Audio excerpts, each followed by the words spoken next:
How to fix YouTube lagging on Google Chrome. Hello everyone, this is Max. Welcome back to another tutorial video. So let's start without wasting any time. Also make sure to watch this video till the end.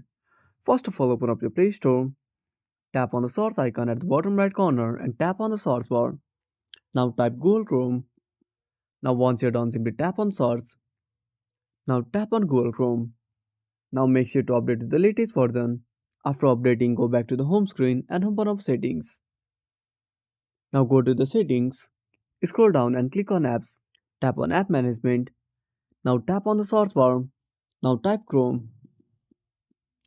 Now click on search at the bottom right corner. Tap on Google Chrome.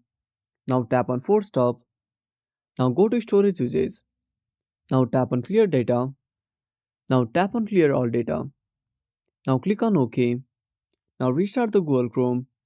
I hope this should fix the issue. So that's it. Thanks for watching. Make sure to subscribe our channel and hit the bell icon. See you in the next video.